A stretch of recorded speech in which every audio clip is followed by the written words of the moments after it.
Our next speaker, ladies and gentlemen, our next speaker served as a United States Senator from Connecticut from 1989 to 2013, and was the nominee for Vice President of the United States in the 2000 election. He's been a staunch advocate for freedom and democracy in Iran. Please welcome Senator Joseph Lieberman.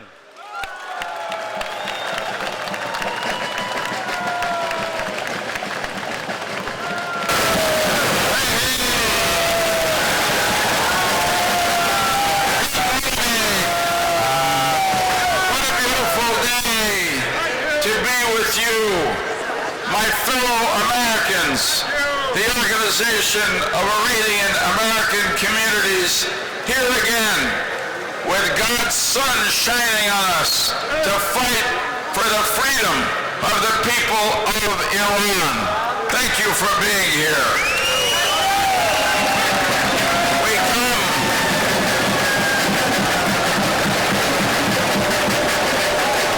Once more we return to this ground. Inside, the extremists who have seized the government of Iran speak lies to the United Nations General Assembly.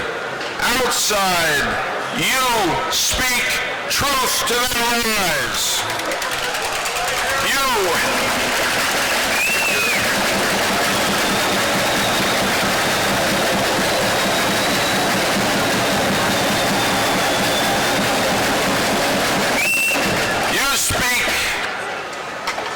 Freedom, while they think they can conceal their tyranny. You stand for economic opportunity for every person in Iran, while they think they can distract the people from the corruption and mismanagement of their regime. You stand for an Iran that will be peace-loving and non-nuclear, while they support terrorist killers and expand their violent aggression throughout the region from Syria and Lebanon to Iraq and Yemen. You are Iranian Americans who embrace American values, while they are America's enemies. And that's why I'm so proud to stand with you outside, and why I am so optimistic today that one day before long, you and I will be inside cheering for the leader of a free Iran. Are we ready? Yes, we are.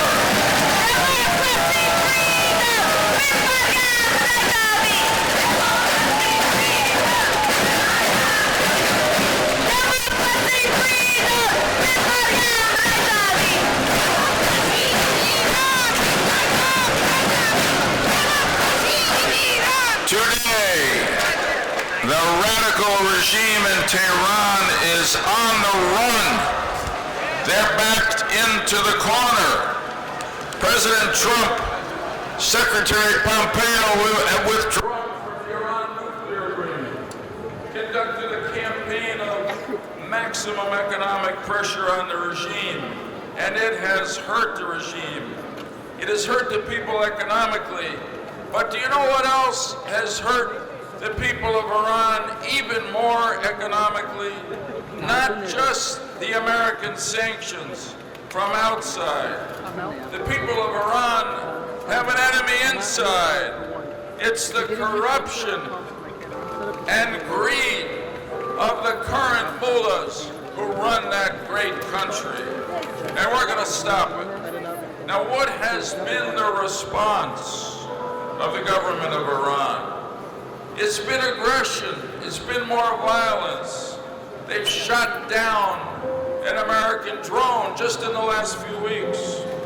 They sent an armed drone of their own, a killer drone, into Israel. And they attacked the oil facilities of Saudi Arabia. Any one of those would in other times have been considered an act of war.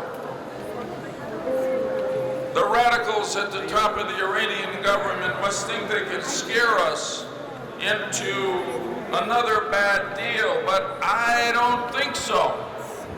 Not with President Trump, not with Secretary Pompeo, and not with you and your brothers and sisters in Iran who want to be freed from these fanatics that now govern them without the people's consent. And listen to what happened yesterday, a big turning point. The governments of Britain, Germany, and France released a joint statement saying they agree with us that Iran was responsible for the attacks on Saudi Arabia. How about that? Change, change, change! Regime change in Iran! Change, change, change! Regime change in Iran! Change, change, change! Regime change in Iran!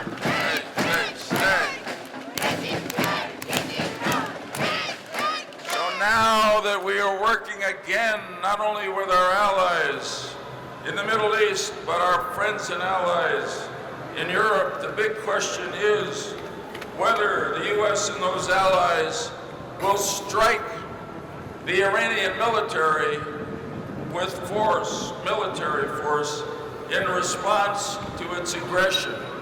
I think we have to, but that's a difficult question, and others will decide. I want to say to you today, particularly because of what brings you here, that there is a force that the government of Iran, the radical regime in Tehran, fears more than outside military attack.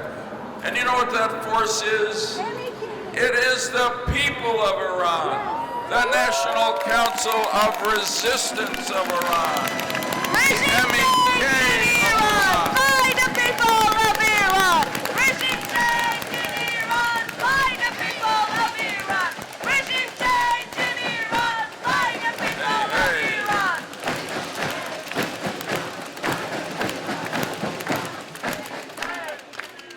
That is what we used to call in America the power of the people. A military strike against Iran will hurt the IRGC and the Quds Force, but it will not bring down the regime. The people of Iran, rising up with our support, can bring down this regime, and in my opinion, it's long past time to change the Iran regime so that there is a free Iran, a peace-loving Iran. Down with terrorist regime of Iran! Down with terrorist regime of Iran! Down with terrorist regime of Iran!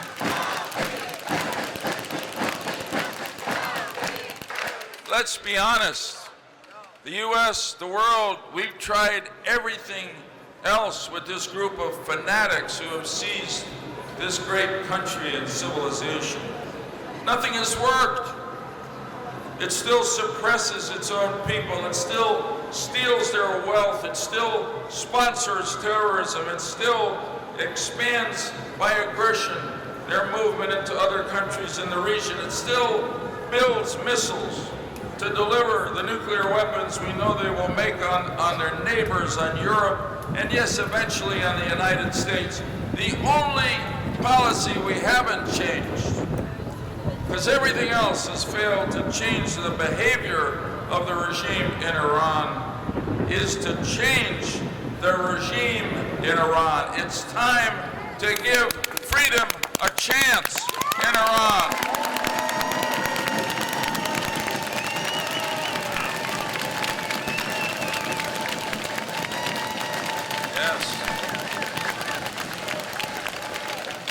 And think of how the world will change if there is a new government in Tehran that is peace-loving, that is committed to the freedom and uplifting of its own people that is non-nuclear. A new regime in Tehran will, in fact, mean the end of most of the conflict in the Middle East. It'll mean a better life for the people of Iran. Now, I can hear the cynics saying, "Oh, Lieberman, you're dreaming," and so are the members of the OIAC, Iranian American communities. Are we dreaming? No, we're not dreaming. As somebody once said, if you will it, if you work for it, it is no dream. You know, they said to this small band of colonists here in America 225 odd years ago, who thought they could gain their freedom from the strongest empire in the world, the King of England, that they couldn't do it. But did they do it? Yes, they did. They said to people in the former Soviet Union, who suffered in many ways just as the people of Iran did, you will never overthrow the powerful communist government. But did they do it? Yes, they did. And we will do it. You will do it. The NCRI, the MEK will be at the very beating heart of a new, free, peace-loving Iran.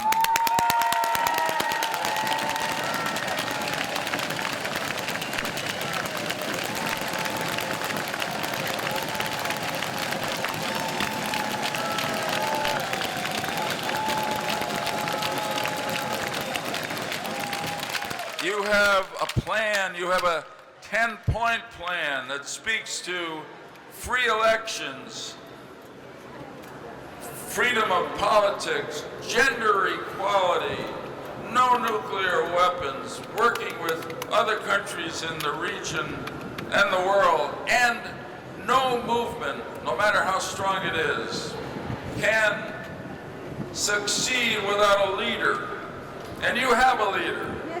Mrs. Mariam Rajavi.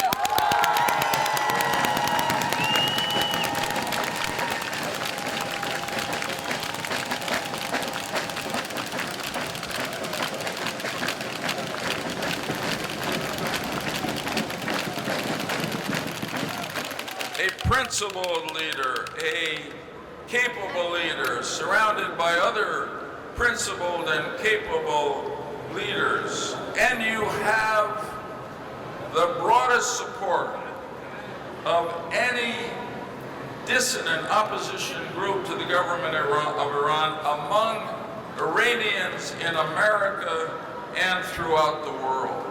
So you have reason to be confident. My dear friends, I want to close with a recollection. Just a couple of months ago, along with my wife, we visited Ashraf III in Albania.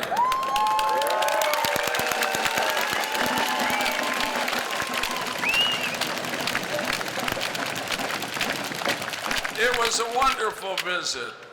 It was a little hard on my ego because when it ended, I decided my wife was more popular there than I was. This happens. But I will tell you more significantly, I believe in Ashraf III. I saw, and anyone who goes there will see, what can be the future of Iran.